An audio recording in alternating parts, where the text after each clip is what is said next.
পতিতা হো পতিতা, পতিতা হে পতিতা হো পতিতা, পতিতা। হ্যালো বন্ধুরা, কেমন আছো সবাই? আশা করছি তোমরা সবাই ভালো আছো আর আমিও ভালো আছি। তো বাবা গো, মায়াপুরে গিয়া কৃষ্ণের মুখ দেখা কারো জীবন সার্থক হয় নাই। মায়াপুরে গেছে মাইনসে জীবন সার্থক করতে। ফন্দিপ্রে দেখা ভাবা যায়, এ নেওয়া যায় না। বিশ্বাস করো, মানে মানুষের আদিক্ষেতার পুক্কি। অনেক কিছু বলতে চাই, তোমরা আমার মুখটা বেঁধে দিছো। হ্যাঁ, আমার বর আমার মুখটা বেঁধে দিছে। এখানে আমার কি বলতে হতো জানো? এইরকম দর্শক যারা কিনা ভগবানের জায়গায় এমন একটা মানুষরে বসায়, যেই মানুষটা কিনা নিজের বউকে ভরা বাজারে ল্যাংটো করতে ছাড়ে না, এরকম দর্শকদেরকে আমার এরকম বলতে ইচ্ছা করে,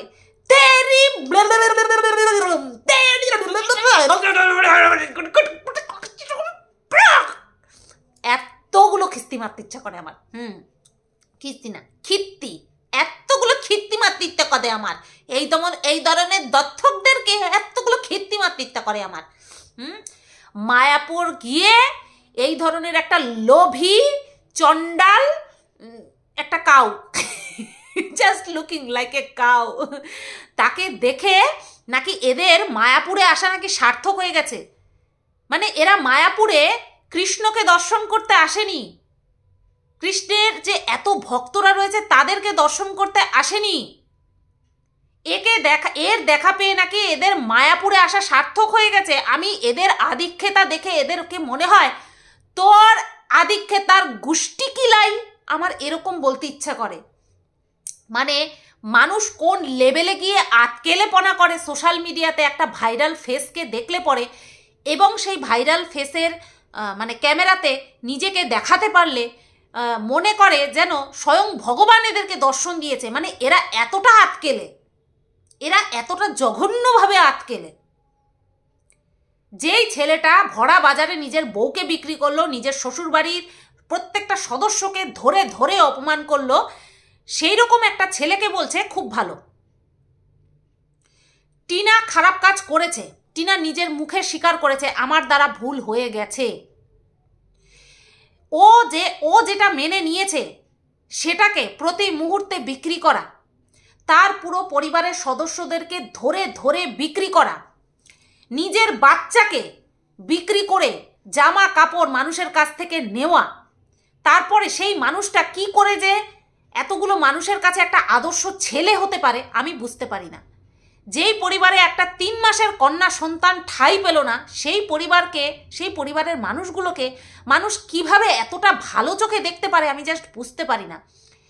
মানে এরাও মনে হয় নিশ্চয়ই নিজেদের বাড়ির কন্যা সন্তানকে এরকম লাথি মেরে তাড়িয়ে দেয় বা মেরে ফেলার চেষ্টা করে, এবং বাড়ির বউয়ের সঙ্গে এরকম খারাপ আচরণ করে। ঠিক আছে, এরকমটাই হবে। আজকে আমি যখন একটা ভিডিও ছাড়লাম আমার ব্লগিং চ্যানেলে, একটা গানের, ওই অ্যানিম্যাল মুভির একটা গান ছাড়লাম, যেখানে কিনা আমি বললাম যে আমার না এরকম একটা প্রবলেম হয় যে আমি হঠাৎ কিছু একটা দেখলে পরে কেঁদে ফেলি। তখন এরকম দেখলাম যে অনেকেই আছে যে তো এটা আমারও হয়, ওভার সেন্সিটিভ হলে নাকি এরকম হয়। তো জানি না সত্যি এটা রোগ না অতিরিক্ত সেন্সিটিভ। তো এরকম সেন্সিটিভ হওয়া ভালো না। যে কিনা নিজের ইমোশন কন্ট্রোল করতে পারে না, এই দুনিয়াতে তাকে যে কেউ লাথি মেরে চলে যাবে। তো আমার সঙ্গে সেটাই হয়। তো কি বলছিলাম, এই দেখছো পয়েন্ট হারায় ফেলছি, কথা হারায় ফেলছি। কি বলছিলাম যেন, 1 মিনিট পজ নিচ্ছি। ও হ্যাঁ, মানে আমার দর্শকরাও অনেকটা আমার মতন, ঠিক আছে, বেছে বেছে নেয়। এইবার সেই সূত্রে অনেকেই বারবার আমাকে বলেছে যে তুমিও পরকীয়া করো, সেই কারণেই তুমি টিনাকে সাপোর্ট করো, সেই কারণেই তুমি ম্যান্ডিকে সাপোর্ট করেছো। যদিও আমি বলেছি যে না, ওরা মানে এখন আমি টিনার কথা বলছি, ম্যান্ডিরটা তো পুরো সামনে চলেই এসেছে। টিনা যেভাবে অত্যাচারিত হয়েছে সেই অত্যাচারটা দেখে আমি টিনার সাপোর্ট নিয়েছি। ঠিক আছে, ও পরকীয়া করুক, ও 1 জনের সঙ্গে না, 10 জনের সঙ্গে না, 40 জনের সঙ্গে, তাতে আমার কিছু যায় আসে না। ও শ্বশুরবাড়িতে অত্যাচারিত হতো, আমি সেই জন্য ওর পাশে গিয়ে দাঁড়িয়েছি আর এখনো পর্যন্ত রয়েছি। ঠিক আছে, তো এত কিছু দেখার পরেও কি করে এই সমস্ত দর্শকেরা বলে যে মায়াপুরে আসা আমার সার্থক হলো তোমাদের সাথে দেখা পেয়ে। এইরকম একটা দজ্জাল মহিলা যে কিনা নিজের 3 মাসের একটা ফুটফুটে কন্যা সন্তানকে মেরে ফেলার জন্য তাকে না খাইয়ে রাখে, তাকে নিজের বুকের দুধ খাওয়ায় না, সেই রকম একটা মানুষকে দেখে কি করে বলে যে তুমি খুব ভালো, হ্যাঁ তোমাদেরকে দেখে মায়াপুরে আসা সার্থক হলো। সত্যি আমার মাথায় আসে না মানুষ কতটা মানে অন্ধ হলে পরে, চোখ থাকতেও কতখানি অন্ধ হলে পরে তারপরে এরকমটা হয়। আমরা নিজের চোখে দেখেছি কিভাবে এই ছেলেটি তার বউকে একটা একটা করে বস্ত্র খুলেছে, মানুষকে বিক্রি করে দিয়েছে, একটা একটা করে, একবারে ল্যাংটো করেনি, একটা একটা করে করেছে, নিজেও করেছে আর দালালদেরকেও খেতে দিয়েছে, যে নে তোরাও খা, তোরাও আমার বউটাকে ছিঁড়ে ছিঁড়ে খা, আমার বউয়ের দরকার পড়ে না। বউ একটা যে কারণে দরকার পড়ে, এখন আমার সেই দরকার নেই, বউ চলে গেলে বউ যে দরকারটা পূরণ করতো সেই দরকারটা আমি পূরণ করে দেবো, বাট বউকে যেই কারণে রাখতে হয় সেই কারণটার আমার আর দরকার নেই। একটা ছেলে হয়ে গেছে, ব্যাস আমার আর দরকার নেই। সুতরাং এই সমস্ত বিষয় থেকে যে টিনা বেরিয়ে গেছে, বেশ করেছে, বেশ করেছে। যেখানে একটা বউ হওয়ারই মর্যাদা, বউ হওয়ার একটা অধিকার সে পাচ্ছে না, তার থেকে বেরিয়ে গেছে, ভালো করেছে।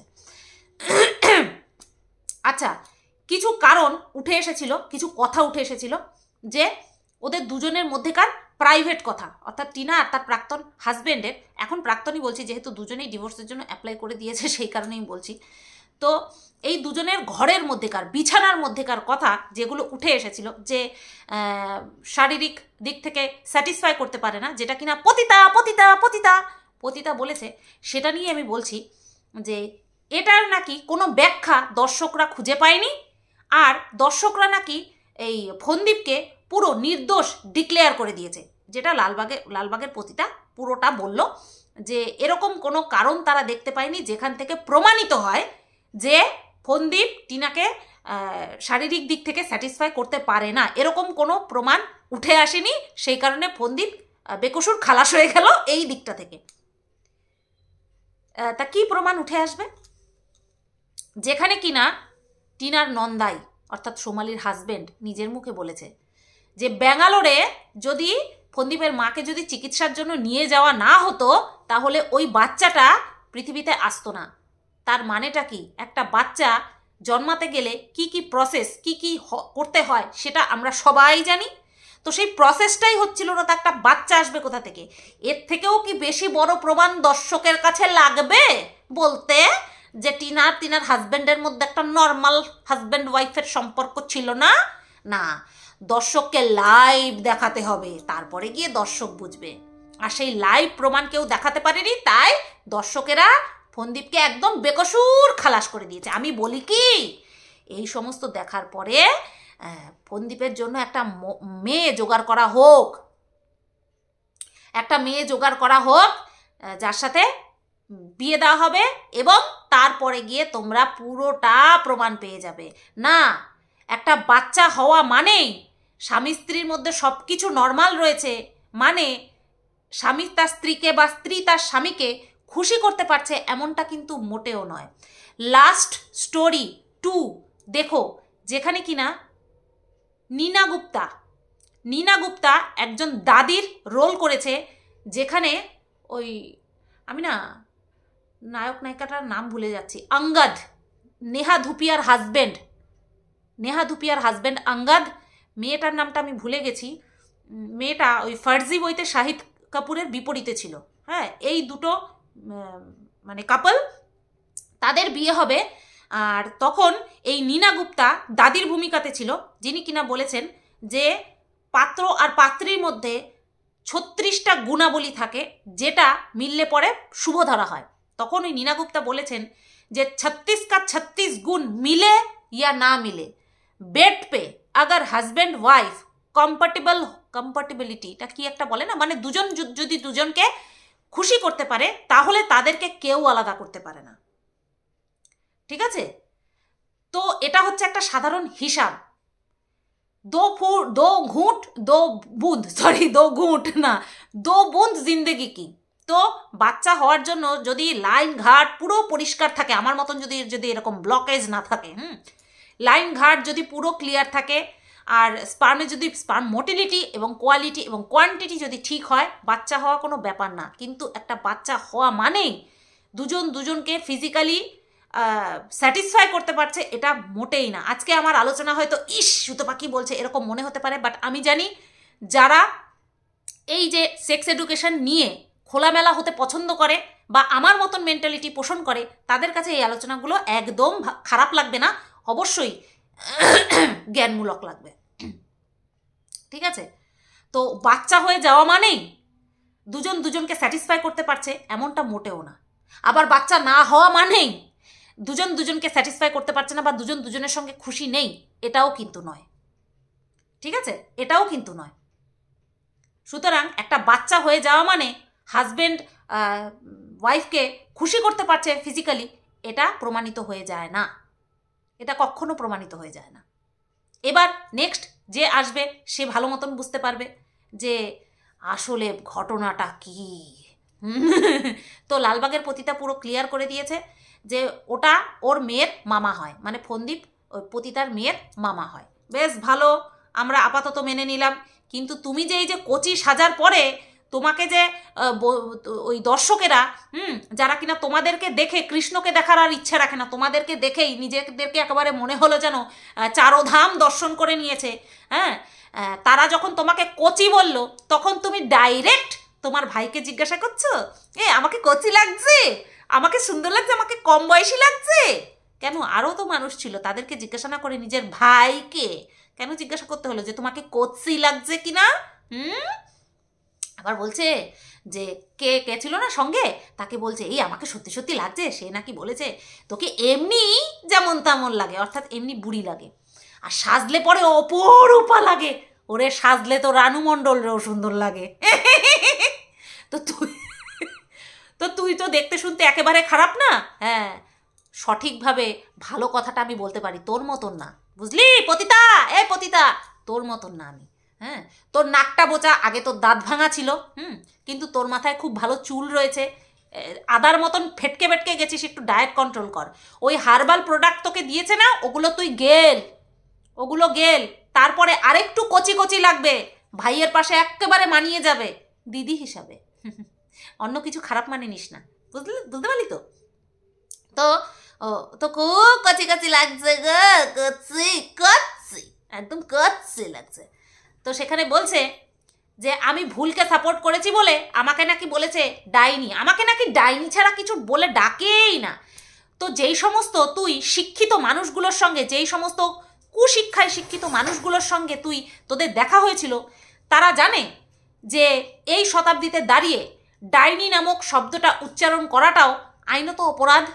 কারণ এই ডাইনি আখ্যা দিয়ে কত মানুষকে জীবিত পুড়িয়ে মারা হয়েছিল জানে।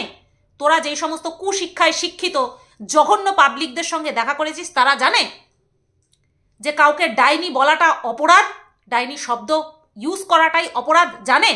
কি করে জানবে? তোদের মতন আবাল পাবলিকদের সঙ্গে কিছু আবাল পাবলিকদেরই দেখা হয়েছে, যারা মডার্ন ড্রেস পরে ভেতরে গু মাখা দিমাগ নিয়ে ঘোরাফেরা করে, বুঝতে পারলি? যারা কিনা একটা মানুষকে ডাইনি বলে বিনা দ্বিধায় নির্দ্বিধায় ডাইনি বলে। কারা বলে জানিস তো? যারা ভেতরের দিক থেকে, যাদের ভেতরে মানে মাথার মধ্যে ঘিলু না, নর্দমার কিচার রয়েছে, কাচরা রয়েছে, তারা একটা মানুষকে এইভাবে ডাইনি বলতে পারে। তো বলুক ডাইনি, দেখলেই গা জ্বলে যায়। দেখে কিসের জন্য বলিস তো? দেখে কিসের জন্য? ফিরকি টাইম মাথার উকুন বাঁচতে বাঁচতে আমার ভিডিও দেখে? ও, মাথা নিয়ে বাদরের কাছে, হনুমানের কাছে চলে যেতে বলবি, উকুন বেছে দেবে, মাথার উকুন বেছে দেবে। ঠ্যাং টেনে ধরে এনেছি নাকি যে আমার ভিডিও দেখ?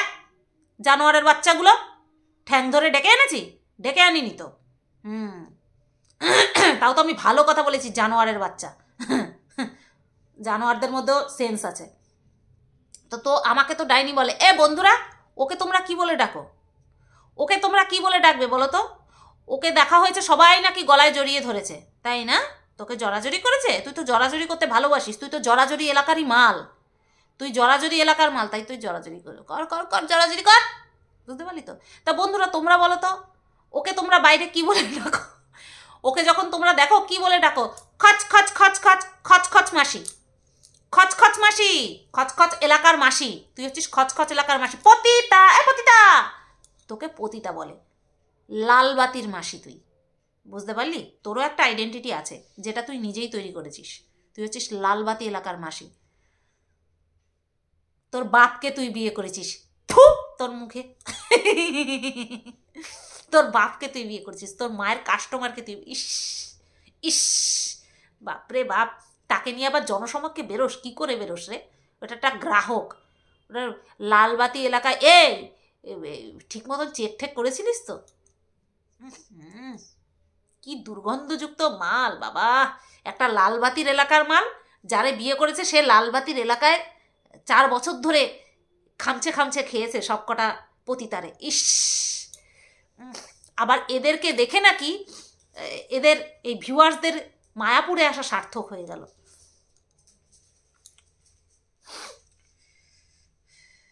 এদের রুচিগুলোকে না ওই লোয়া বাঙা, টিন বাঙা এদের কাছে বিক্রি করে দিতে হবে এদের রুচিগুলোকে।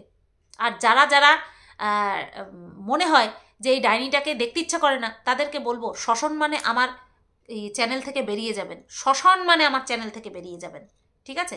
কারণ আপনাদের মতন কিচার দিমাগওয়ালা দর্শক আমার চাই না, পরিষ্কার কথা। সবাই তোমরা ভালো থেকো, সুস্থ থেকো, টাটা, গুড নাইট।